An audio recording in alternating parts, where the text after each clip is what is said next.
ये कहानी है जून 2015 की। हम एयरपोर्ट पर एक लड़की लीजा को देखते हैं जो इधर उधर देख रही थी क्योंकि वो अपने दोस्त के आने का इंतजार कर रही थी। बाहर उसका दोस्त वेड भी लीजा के लिए ही इंतजार कर रहा था। साथ साथ वो एक नक्शा भी देख रहा था क्योंकि दोनों छुट्टियां मनाने के लिए जा रही थी। लीजा की नजर उस पर पड़ गई तो वो उसके पास बाहर आ गई। आते ही उसने कहा आई एम सो सॉरी वेड, लेट हो गई मैं। जिस पर वेड बगैर कुछ बोले वहाँ से आगे बढ़ गया क्योंकि वो नाराज हो गया था। बार बार लीजा उसे मनाने में लगी थी कि प्लीज मान जाओ ना, इतना नाराज होने वाली क्या बात है। जिस पर वेड जैसे तैसे मान गया। ये दोनों अब टैक्सी में बैठकर वहाँ से निकल गई। एक जगह पर आकर वेड किराए की गाड़ी लेने के लिए अंदर चला गया जबकि लीजा उसका इंतजार करने लगी। ड्राइवर ने उसे पूछा लगता है आपका दोस्त आपसे नाराज है। इस पर लीजा कहती है हाँ बस ऐसा ही है। ड्राइवर कहता है कम ऑन, वो आपका दोस्त है, मान जाएगा, मना ले उसे। जिस पर लीजा मुस्कुराते हुए उसका शुक्रिया अदा करके टैक्सी से उतर गई। वेड जैसे गाड़ी लेकर आया दोनों फौरन उसमें बैठ गए। निकलने से पहले वेड ने जीपीएस पर अपनी लोकेशन डाली यानी जहाँ उन्हें जाना था ताकि जीपीएस इन्हें रास्ता बताता रहे और ये उसके मुताबिक आसानी से अपना रास्ता तय कर ले। लीजा उससे पूछने लगी कि तुम जीपीएस क्यों इस्तेमाल कर रही हो। वेड ने जवाब दिया क्योंकि मैं कोई रिस्क लेना नहीं चाहता, ऐसे हमें मदद मिलेगी। और वेड लीजा को अंगूठी देते हुए शादी के लिए पूछने लगता है पर वो उदास थी, फिलहाल कोई जवाब नहीं देती क्योंकि वो सोच रही थी कि मुझे इससे शादी करनी चाहिए या नहीं क्योंकि 2 हफ्तों बाद वेड आर्मी में जाने वाला था। अब उसके कोई जवाब ना देने पर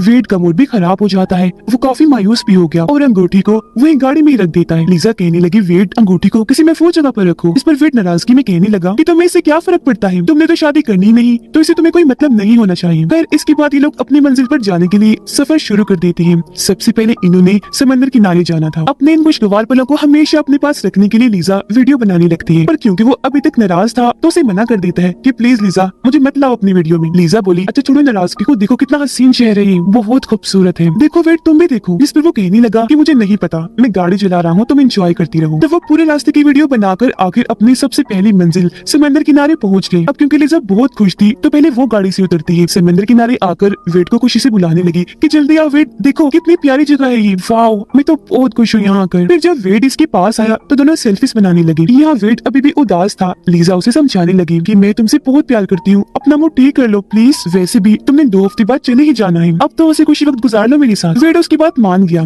जिसके बाद ये दोनों समंदर में जाकर बहुत इंजॉय करने लगे। इन्हें बहुत मजा आ रहा था कि तभी अचानक वेट दर्द से तड़पने लगा। बोला ओ गॉड मेरी टांग में बहुत दर्द हो रही है, पता नहीं क्या हुआ। तब लीजा जल्दी से उसे लेकर पानी से बाहर आ गई। उसका जख्म देखकर कहने लगी ओ माय गॉड वेट ये क्या, तुम्हें तो जेलीफिश ने काट लिया है, जल्दी करो बाहर चलते हैं, यहाँ तो चारों तरफ जेलीफिश फैली हुई है। तब वेट लंगड़ाकर जैसे तैसे दोनों बाहर आ गई। जख्म काफी बड़ा था पर वो इस चीज पर ध्यान ना देकर नजरअंदाज कर देता है। ऐसे ये दिन गुजर गया।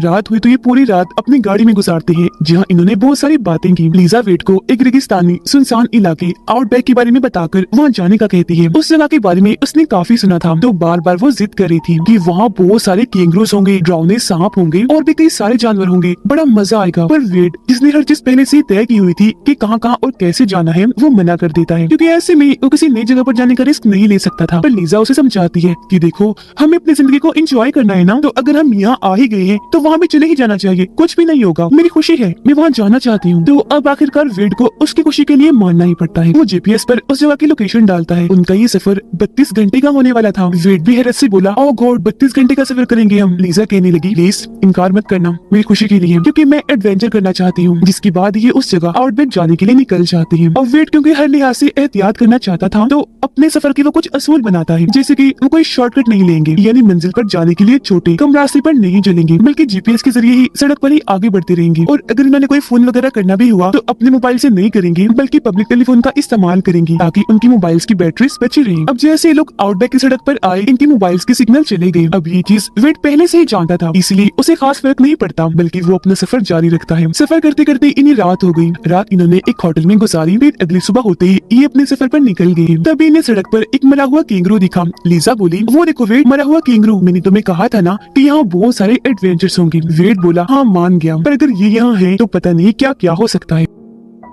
खैर तभी उनका जीपीएस एक जगह पर आकर उन्हें एक ऐसे रास्ते पर मुड़ने को कहता है जो रास्ता शॉर्टकट था, यानी जीपीएस रीरूट हो गया था। पर दोनों ही इस बात से अनजान थी कि हम शॉर्टकट रास्ते पर चल आए हैं जो असूल के मुताबिक उन्हें नहीं करना चाहिए था क्योंकि वेट का ध्यान गाड़ी चलाने और जीपीएस पर था। जबकि लीजा की इस दौरान आंख लग गई थी तो उसे भी कुछ पता नहीं चल पाया और अब ये उसी रास्ते से आगे बढ़ती रहती है। काफी दूर निकल आई थी। एक जगह पर आकर जीपीएस उन्हें यू टर्न लेने को कहता है, यानी मुड़कर दूसरी साइड पर जाने के लिए। जो देखकर लीजा बोली अरे ये क्या यू टर्न, वेट क्या हम सही चल रहे हैं ना। पहले तो वेट को सब सब कुछ ठीक लगा, पर एक जगह आकर वो समझ गया कि जीपीएस यूटर्न लेने का इसलिए कह रहा है क्योंकि जीपीएस हमें शॉर्टकट रास्ते पर ले गया है, मतलब वो गलत जगह पर आ गई थी। ये रुककर सोचने लगे कि आखिर क्या करना चाहिए। लीजा बोली चलो वापस चलते हैं। वेड ने हैरत से पूछा लिजा तुम मजाक कर रही हो या सीरियस बोल रही हो? पहले हम काफी पेट्रोल जाया कर चुके हैं, आगे बढ़ने के अलावा और कोई रास्ता नहीं। तो इस रास्ते से वो आगे बढ़ने लगे, लेकिन जीपीएस अभी भी बार बार उन्हें यूटर्न लेने का कहकर दोबारा वही ला रहा था, जिस बात से वेड को गुस्सा आ गया। वो गाड़ी से निकलकर बाहर आया, आसपास देखने लगता है जहाँ दूर दूर तक ही नहीं, वीरान और सुनसान रेगिस्तान के अलावा कुछ नहीं दिखता। एक जगह जब वो खड़ा था तो वहाँ रेंगता हुआ काले रंग का सांप आ जाता है, जिसे देखकर जोर से वेड चीख उठा। ओह गॉड सांप! उसकी आवाज सुनकर लीजा नींद से जाग गई। कहने लगी तुम बाहर क्या कर रही हो, जल्दी आ जाओ गाड़ी में, सांप बहुत होंगे बाहर। पर जब वो गाड़ी में नहीं आता तो लीजा ही बाहर आ जाती है। वेड और आगे जाने से मना कर देता है क्योंकि वो पहले ही काफी आगे आ चुकी थी और अब अगर और आगे गई तो उनका पेट्रोल खत्म हो जाएगा। तो अब ये दोनों फैसला करते हैं कि हम किसी ऊंची जगह पर जाएंगे ताकि वहाँ से हमें कोई सड़क या कोई टाउन दिख जाए जहाँ हम चले जाएं। तो अब ये लोग अपनी गाड़ी वहीं खड़ी करके पैदल ही आगे बढ़ने लगते हैं, लेकिन चलते चलते इन्हें रात हो गई थी। आसपास देखने पर इन्हें फिर से रेगिस्तान के अलावा और कुछ नहीं दिखता, इसलिए ये वापस अपनी गाड़ी की तरफ आने का फैसला करते हैं। पैदल चलकर ये वापस आए पर इन्हें अपनी गाड़ी वहाँ खड़ी हुई नहीं दिखती क्योंकि वो अपना रास्ता भटक चुकी थी। अब तभी वेड की तबीयत खराब होने लगी क्योंकि उसकी टांग जहाँ पर जेलीफिश ने काटा था बहुत दर्द हो रही थी, उसका जख्म खराब हो रहा था, इसलिए अब उसे और चला नहीं जा रहा था, वो वहीं बैठ जाता है। उसकी तबीयत देखकर लीजा उसे पानी पिलाती है, जहाँ इन्हें ये बात भी पता चली कि अब हमारे पास खाने पीने का सामान भी खत्म हो रहा है क्योंकि वो अपने साथ खाने पीने का सामान कम ही लाई थी। अब जैसा कि हम जानते हैं कि रेगिस्तानी इलाका खुला होता है तो यहाँ रातें इतनी ठंडी होती है कि गर्म कपड़ों के बगैर गुजारा बहुत मुश्किल हो सकता है, ऊपर से जंगली जानवरों का डर भी। लेकिन उन बेचारों के पास सर्दी से बचने के लिए ना तो कोई कपड़ा होता है और ना ही जानवरों से बचने के लिए कोई चीज, तो ना चाहते हुए भी उन्हें ऐसी ही खुले में रात गुजारनी पड़ती है। अब जैसे जैसे इन्होंने रात तो गुजार ली, लेकिन जैसे ही सुबह हुई वेड की टांग में जोरदार दर्द हुआ। उसने जब अपनी टांग चेक की तो अब उसकी हालत पहले से भी खराब हो गई थी, जिस वजह से अब उसे चला भी नहीं जाना था। पर हिम्मत करके दोनों आगे बढ़े गाड़ी ढूंढने के लिए। भूख प्यास की शिद्दत थी पर सूरज के मुताबिक आगे बढ़ते ही जा रही थी। सारा दिन चलने के बावजूद भी इन्हें मायूसी के अलावा और कुछ नहीं मिलता।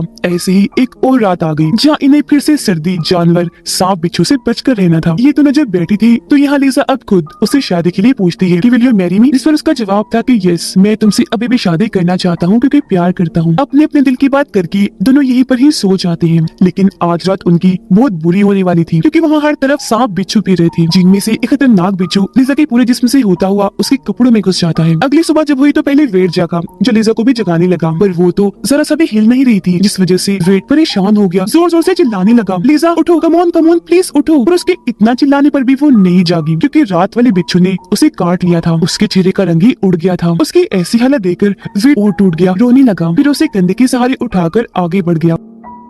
अब उसकी खुद की हालत भी खराब थी, लेकिन वो आगे बढ़ता ही रहा, जोर जोर से हेल्प हेल्प मदद के लिए चिल्ला रहा था, पर यहाँ उसकी सुनने वाला कोई नहीं था। लीजा को ऊपर से होश ही नहीं आ रही थी, जिससे वो और पागल होता जा रहा था। बार बार होश में लाने की कोशिश करने लगा, कभी वो उसे कंधे कभी कमर के सहारे उठाकर ले जा रहा था तो कभी घसीट कर एक जगह पर आकर गुस्से में जमीन खोदने लगा, जिसके बाद खुद भी वहीं गिरकर बेहोश हो जाता है। थोड़ी देर बाद उसकी आंख एक आवाज से खुल गई। ऊपर जब उसने देखा तो वहाँ से हेलीकॉप्टर गुजर रहा था। उसे देख वेड के अंदर एक उम्मीद पैदा हो गई। वो अपनी शर्ट उतारकर हवा में लहराने लगा, आवाजें भी लगा रहा था ताकि वो लोग उसे देख सकें, लेकिन हेलीकॉप्टर काफी आगे जा चुका था, जिससे एक बार फिर वेड मायूस हो जाता है। फिर उसे एक आइडिया आया, वो पत्थर लेकर वहाँ जमीन पर बड़ा सा SOS लिख देता है, जो दरअसल मदद का एक निशान होता है, ताकि जो कोई भी यहाँ से गुजरे तो उन्हें पता चल जाए कि यहाँ कोई तो है जो मुसीबत में फंसा हुआ है और वो इन्हें बचाने के लिए आ जाए। हालत उसकी प्यास की वजह से बहुत खराब थी। अब अगर उसे पानी ना मिला तो वो मर सकता था, तो जिंदा रहने के लिए वो अपना यूरिन पीने का फैसला करता है, लेकिन उसे जमा करने के लिए उसके पास कोई चीज नहीं थी। इसीलिए वो एक डंडे से लाइन खींचता हुआ कोई बोतल वगैरह ढूंढने के लिए वहाँ से निकल गया ताकि वो रास्ता न भटके। उसके जाते ही लीजा को होश आ गई। आसपास जब उसने वेड को ना पाया तो उसे बहुत सारी आवाजें लगाने लगी। फिर वो अपने कंधे को चेक करने लगी जहाँ पर बिच्छू ने काटा था। वहाँ काफी बड़ा जख्म था, जिस वजह से उसका बाजू हिल भी नहीं रहा था। वेड को आगे बढ़ने पर अपना बैग मिल गया, जिसमें से बोतल निकाल कर वो उसमें अपना यूरिन निकाल कर पीने लगता है। फिर उसे लीजा के लिए भी जमा कर लेता है ताकि वो भी इसे पीकर कम से कम बच सके। फिर डंडे के निशान के मुताबिक वापिस आने लगा। उधर लीजा को काफी डर लग रहा था क्योंकि वेड को अपने आसपास ना पाकर वो परेशान हो गई थी। उसे आवाज लगाकर वो भागने लगी, पर उसकी इतनी खराब हालत थी कि उसे बोला ही नहीं जा रहा था। पर क्योंकि आसपास से उसे जंगली जानवरों की आवाजें आ रही थी तो लगातार वो आगे बढ़ती ही रहती है। वेड वापस उस जगह पर आ गया जहाँ वो लीजा को छोड़कर गया था। यहाँ आते ही रात हो गई, लेकिन क्योंकि वो यहाँ नहीं थी तो वेड तो जैसे पागल ही हो गया, जोर जोर से पुकारने लगता है, लीजा कहाँ हो तुम, मुझे सुन पा रही हो, आ जाओ जहाँ भी हो। अब उसकी आवाज लीजा ने भी सुन ली थी, उसे जवाब भी देती है, वेड मैं तुम्हें सुन रही हूँ, कहाँ हो तुम, अंधेरा है कुछ नजर नहीं आ रहा। जिसके बाद बाद वे दूसरे को ढूंढने लगे, पर कॉफी ढूंढने की बात भी जब नहीं मिली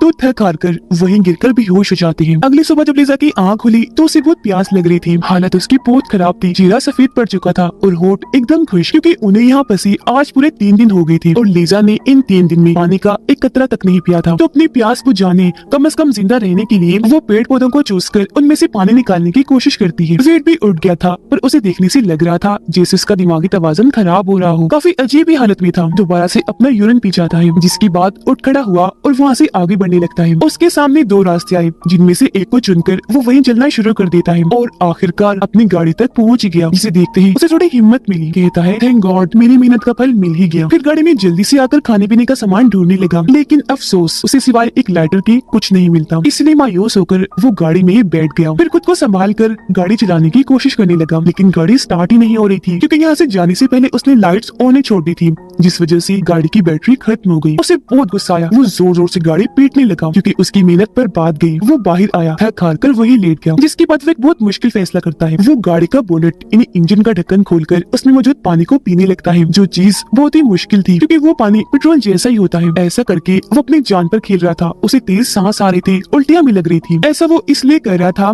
ताकि इसे पीकर जो यूरिन बनेगा वो उसे लिजा के लिए इकट्ठा कर लेगा। वो पिएगी, उसकी भी जान बच जाएगी। उसे सारा पीकर वो लिजा को ढूंढने के लिए निकल गया। उसे रात हो गई। लिजा लिजा चिल्लाकर वो हर जगह उसे ढूंढ रहा था और उसका अभी तक कोई अता पता नहीं था। लिजा तो दरअसल थक हार कर एक जगह पर बैठी हुई थी, पर तभी वो देखती है कि मेरे मोबाइल में बैटरी अभी भी थोड़ी बहुत बाकी है, जिसमें वो वेट के लिए मैसेज छोड़ती है। वेट की हालत इंजन का पानी पीने की वजह से बहुत खराब हो रही थी। उसके पेट में जोरों का दर्द हो रहा था, ऊपर से उसे सर्दी भी लग रही थी, इसलिए वो बेचारा बहुत मुश्किल से दर्द बर्दाश्त करके वहीं लेट जाता है। लाइटर की मदद से उसने अपने पास ठंड से बचने के लिए आग जलाई हुई थी। अगली सुबह लिजा जब जागी तो अपनी भूख प्यास मिटाने के लिए एक बार फिर पेड़ पौधे खाने की कोशिश करने लगती है, लेकिन एक बार फिर नाकाम होकर वही लेट गई। उसे उल्टी भी होने लगी। तभी वो नोटिस करती है कि जहाँ मैं लेटी हुई हूँ यहाँ एक लाइन बनी हुई है, और ये लाइन वही थी जो डंडे से वेट बनाकर आगे बढ़ रहा था, जिससे वो समझ गई कि जरूर ये वेट का काम है। तो लाइन का पीछा करते करते वो आगे बढ़ी और आखिरकार वो वेट के पास आ ही गई, जो बेचारा बहुत बुरी हालत में जमीन पर लेटा हुआ था। लिजा जल्दी से उसके पास आकर गले से लग जाती है, संभालते हुए उसे हौसला देती है। बार बार एक ही बात पूछ रही थी, वेट आर यू ओके, तुम ठीक तो हो? अब हालांकि वो ठीक नहीं था, पर लिजा के लिए बोल देता है कि हाँ मैं ठीक हूँ, शुक्र है तुमने मुझे ढूंढ लिया, वरना मैं तो समझ रहा था कि कभी तुम्हें नहीं देख पाऊंगा। और लिजा मुझे माफ करना, सारी गलती मेरी है, यहाँ फंसने के पीछे मैं ही जिम्मेदार हूँ। लिजा जवाब देती है, चुप हो जाओ वेट, खुद को इल्जाम मत दो, सब ठीक हो जाएगा, हम दोनों मिलकर गाड़ी की तरफ चले जाएंगे, बस हौसला रखो। जो कहकर उसके सीने पर सिर रख के वही लेट गई, पर उसे वेट की फिक्र हो रही थी, क्योंकि उसके मुंह से खून निकल रहा था। वेट पे लिजा को अपने इकट्ठा किया हुआ यूरिन पीने के लिए देता है। वो पूछती है,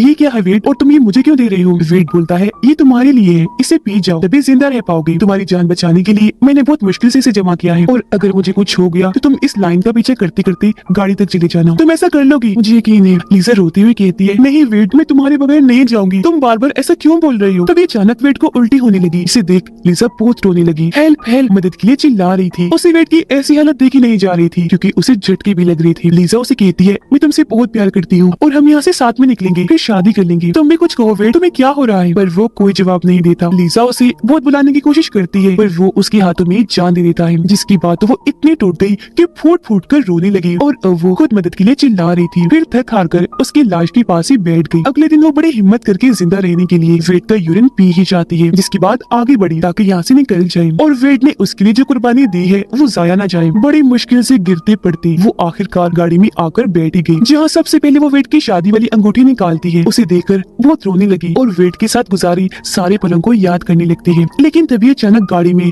इस रेगिस्तान का सबसे खतरनाक सांप आ जाता है, जो धीरे धीरे करके लिजा पर चढ़ना शुरू कर देता है। लिजा एकदम शांत, बगैर हिले कोई हरकत किए बैठी रहती है, क्योंकि वो जानती थी कि मेरी एक हल्की सी हरकत का मतलब मौत है। चुपचाप वो सांप की वहाँ से जाने का इंतजार करने लगी। सांप तो जाने का नाम ही नहीं ले रहा था। वो उसके टांग से पहले लिपट कर फिर उसके हाथों से होता हुआ गर्दन की तरफ आने लगा, जो चीज बहुत मुश्किल से लिजा झेल रही थी। फिर जैसे सांप थोड़ा साइड पर हुआ, वो धीरे से गाड़ी से उतरकर जल्दी से दरवाजा बंद कर देती है। बाहर आकर वही लेट गई। हाथ में उसने वेट की अंगूठी, उसकी आखिरी निशानी पकड़ी हुई थी, जिसे फौरन निकाल कर वो पहन लेती है। फिर तक हार कर वही लेट गई। रात को वो अपनी और वेट की इस पूरे सफर की वीडियोस और तस्वीरें देखकर उसे याद करने लगी। ऐसे ही एक और रात गुजर गई। जैसी अगली सुबह हुई, लीजा पहले से भी ज्यादा कमजोर महसूस कर रही थी। उसके जिस्म में हिलने जितनी भी जान बाकी नहीं थी। उसकी सांसें टूटने ही वाली थी कि तभी कोई वहाँ आकर उसे पानी पिलाने लगता है। लीजा ने जब आंखें खोली तो उसने सामने वेड को देखा, क्योंकि ये उसे ख्याल आ रहा था, पर असल में वो एक रेंजर ऑफिसर थी जो वेड का बनाया हुआ SOS का निशान देकर वहाँ आई थी। वो लीजा को उठाकर उसे सहारा देने लगती है, फिर उसे उठाकर वहाँ से ले गई, जिसका मतलब कि वेड ने जो कुर्बानी दी वो जाया नहीं गई। आखिरकार लीजा को बचा ही लिया जाता है। फिर बताया गया कि वहाँ से वेड की लाश को भी उठाकर उसके घर वालों के हवाले कर दिया गया था। रिपोर्ट से पता चला कि वेड की मौत किडनी गुर्दों के फेल होने की वजह से हुई, जो इंजन का पानी पीने की वजह से हुई थी। लीजा कुछ दिन के बाद एक नर्सिंग स्कूल में जॉब करना शुरू कर देती है, ताकि वो अपनी जिंदगी की एक नई शुरुआत कर सके। और इसी के साथ इस मूवी की कहानी इधर ही खत्म हो जाती है।